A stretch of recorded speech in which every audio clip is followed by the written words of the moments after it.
Bicolana again, Chin2 ang buhay mo. Kung bago kayo sa aking channel at hindi pa kayo nakapag-subscribe, pinutin nyo na ang subscribe button and click the notification bell para update kayo sa mga susunod kong vlog. Bago ako magsimula, isa-shoutout ko muna ang aking mga legit subscriber at mga viewers. Kaslin Castillo, Katkat, hello! Kay Kamuso Official, hi! Lagi pinapanood mo ang vlog ko. Thank you so much. Sana hindi ka magsawa. Sana hindi ka magsawa sa pagmumukha ko. Kay JC, tama ba? JC28, hi, hello. Sa aking kapatid na si Daisy Camposano, hello. Kay Charming Chua, hi. At syempre ang aking baby. Si Army De Vera. Sana ay hindi ka magsawa sa pagmumukha ko. Sa mga gusto magpa-shoutout, mag-comment lang kayo sa baba na shoutout ko kayo sa next video ko. At kung nagawa ko naman na yung next video ko ay sa next video. Basta i-shoutout ko kayo. Kaya comment down below. So for today video ay magluluto ako ng isang Bicol recipe. Bicol. Mga taga Bicol dyan, kaway-kaway. Hello, mga Bicolana, mga Uragon. Di ko alam kung bakit sinabing Uragon ng mga Bicolano. Kasi kapag sinabing Bicolana, Bicolano, automatic sinasabi nila na Uragon, Magayon ba? Yabang, maganda ka girl. Hindi, yun nga, kapag Bicolano daw, Uragon. So, Uragon, mga Uragon, hello, kaway-kaway. So, magluluto ako ng nung adobo sa asin. Simpleng, napaka-simpleng lutuin at konti lang ang recipe. Pork belly, mas maraming bawang, mas masarap. Magic sarap, asin, and tubig.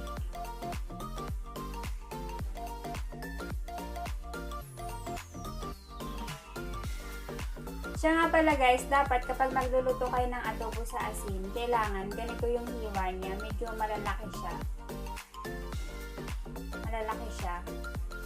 Kasi po, liliit pa siya. Liliit. Kung maliit yung hiwa niyo, baka after maluto, sobrang liit na niya. Kaya malalaki siya. Huwag naman yung sobrang laki. Tapos, ihahalo na natin yung bawang.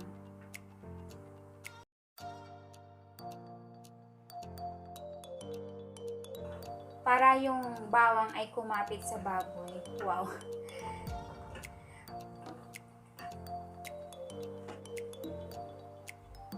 Tapos, ilalagay ko yung asin.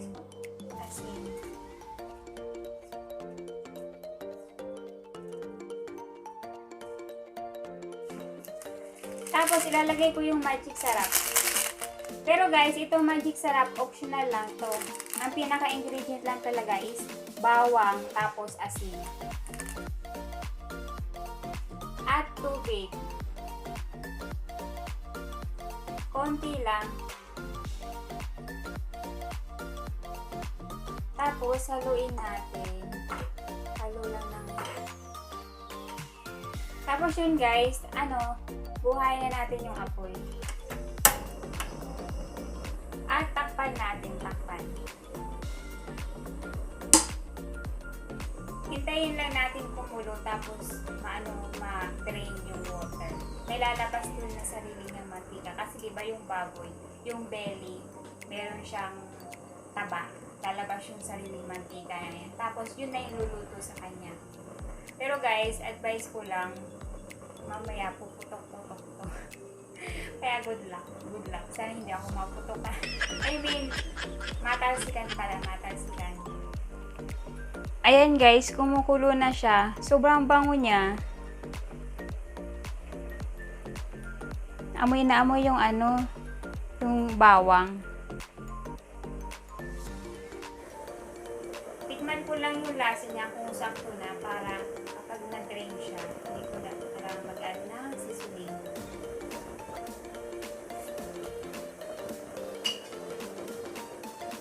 Perfect. Ayan guys, nawala na yung na-drain na yung water. May lumalabas ng konting mantika. Naka-low heat na pala siya. Mamaya, puputok-putok na yan. Labas yung mga taba-taba.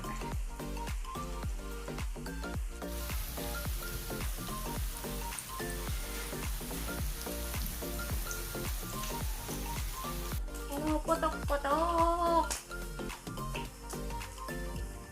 Ow! Guys, pag magluto kayo ng adobo sa asin, buwis buhay. Kailangan magaling kayong umilag.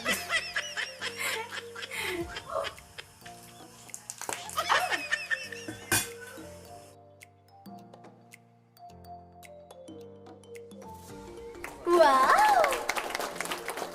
Wow! Kain tayo! Adobo sa asin with rice and coffee. Guys, i-post nyo na yung video na to. Magluto na nga ng adobo sa asin at sabay mo kumain.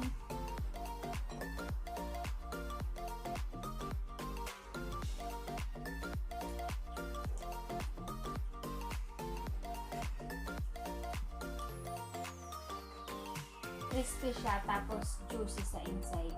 Wow!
Guys, thank you for watching. Yun na yung video. Comment down below kung gusto niyo pang magluto ako ng mga lutong Bicol. Basta kaya kong lutuin. Thank you for watching. Please like and subscribe to my YouTube channel. Bye!